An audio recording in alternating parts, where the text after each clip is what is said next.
네, 안녕하세요. 구독자 한 분이 캐나다 전체적인 경제에 대해서 한번 설명을 해주셨으면 좋겠다라고 질문을 주셨는데, 지표들을 몇 개를 좀 찾은 걸 보면서 그 설명을 좀 해드리고, 현재 그 여러 가지 일어나는 일들하고 캐나다가 어떻게 좀 대처를 하는 게 맞는 건지 한번 같이 한번 알아보도록 하겠습니다. 이 자료는 국내 총 생산량을 나타내고 있는 지표고, 조금은 놀랐어요. 이거를 보면서 저도 의외의 항목이 가장 높은 매출을 기록하고 있는 그런 섹터여서, 그 보면 부동산입니다. 렌탈하고 리싱 하는 곳에서 벌어들이는 돈이 12%가 넘는, 거의 13%에 가까운 기록하고 있더라고요. 그 다음에 그 아래가 제조업이죠. 이 부분이 크다고 생각했었는데, 석유, 가스, 석탄, 대충 보면은 거의 대부분이 좀 서비스업이 많고, 그리고 농수산업이 퍼센테이지가 굉장히 낮아요. 한 2% 정도밖에 안 됩니다. 자연을 활용해서 하는 게 많을 것 같아도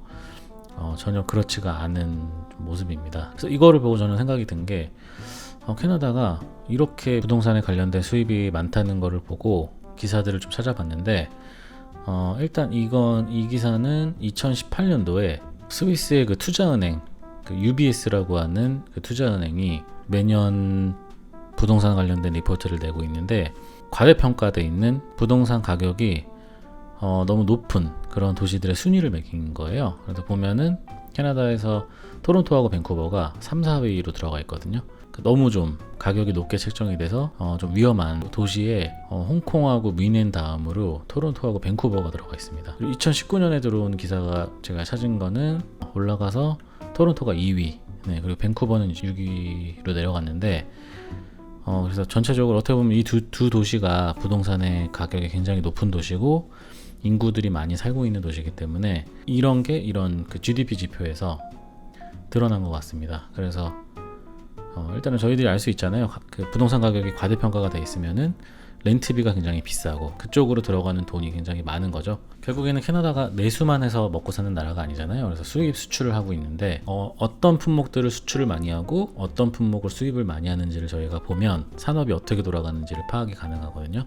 캐나다가 수출을 많이 하고 있는 부분은 그 자원 쪽입니다. 크루드 오일하고 그리고 가스, 자원 광물이 굉장히 좀 많은 부분을 차지하고 있고, 그리고 의외로 자동차를 수출을 꽤 많이 하고 있어요. 선박, 항공, 자동차 등등의 부품들, 철도 등의 부품들도 굉장히 수출을 많이 하고 있습니다. 기계 쪽도 굉장히 많이 수출을 많이 하고 있고, 철강 쪽도 수출을 많이 하는 편입니다. 그리고 그 다음에는 이거는 이제 농산물이죠. 농산물이고, 그래서 전체적으로 보면은 캐나다는 자원을 많이 수출을 하고 부품이나 기계 등을 제조를 해서 수출을 많이 하고 있습니다. 그리고 어떤 부분을 수입을 많이 하는지를 보면, 자동차도 수입을 많이 하고 있고, 제조업에서 부품이나 그런 원자재들을 수출을 해서 완성품을 좀 수입받는 좀 그런 그림입니다. 그런 구조를 좀 가지고 있는 것 같고, 지금 요즘에 미국하고 중국이 좀 신냉전 체제라고 해서 서로 공격을 많이 하고 무역전쟁이 일어나는 그림으로 가고 있는데, 그래서 캐나다는 어떻게 보면은 그동안 미국하고 중국하고 사이가 좀 다 좋았어요. 그런데 최근에 사태가 이렇게 되면서 과거보다는 중국에 대한 비판의 수위를 조금은 더 높이는 것 같아요. 그 정부 인사들의 발언을 보면 이 수치들을 보면 알 수 있는데, 캐나다는 수출의 거의 73%를 미국하고 거래를 하고 있습니다. 수출을 중국에도 꽤 많이 하고 있지만 한 5% 정도거든요. 그러다 보니까 결국에는 캐나다 같은 경우에는 미국하고 같이 가는 그림으로 아마 가는 걸로 전개가 될 것 같고, 결국에는 지금 되게 많은 분들이 예상하고 있잖아요. 크게 피해를 보는 쪽은 중국이 될 거다, 그 예상을 하고 있듯이 결국에는 캐나다도 좀 미국 쪽이랑 같이 발을 맞춰서 나가야 되지 않을까라는 생각을 하고요. 그리고 수입도 미국에서 지금 46% 정도를 받고 있거든요.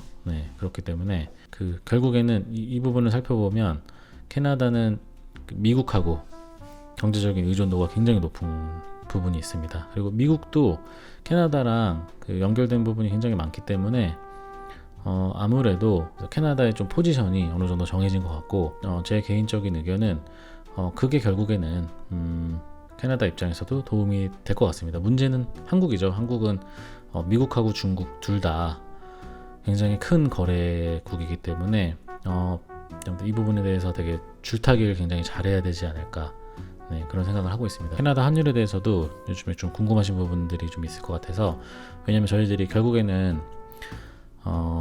지금 이런 상황에서 가장 안정적으로 보는 게 미국 회사들이기 때문에 미국 쪽으로 투자를 생각하시는 분들이 굉장히 많잖아요. 캐나다 달러를 가지고 있기 때문에 미국 회사의 주식을 보유할 때 이 환율 부분을 걱정을 안 할 수가 없습니다. 일단 오늘은 환율에 대해서 좀 살펴보면 캐나다 환율이 제가 처음에 캐나다를 2010년에 왔을 때는 그 당시에는 캐나다 달러가 화면에서 보시듯이 거의 미국 달러하고 1대1, 심지어는 더 높은 경우도 많았었거든요. 2008년 그 서브프라임 모기지 사태가 난 다음에 캐나다는 좀 금융이 생각보다 안정된 나라이기 때문에 그 영향을 그때 크게 많이 받지 않았거든요. 신기하게 캐나다 달러의 가치가 굉장히 높았던 때죠. 네, 그래서 저는 이제 그때 왔기 때문에 원래 캐나다 달러의 가치가 되게 높은 줄 알았었습니다. 2015년부터는 캐나다 달러 가치가 많이 떨어지기 시작했고, 코로나뿐만 아니라 오일 값이 굉장히 많이 내려갔었잖아요. 오일 값 붕괴가 오면서 캐나다의 꽤 큰 산업을 차지하는 게 그 오일 인더스트리인데,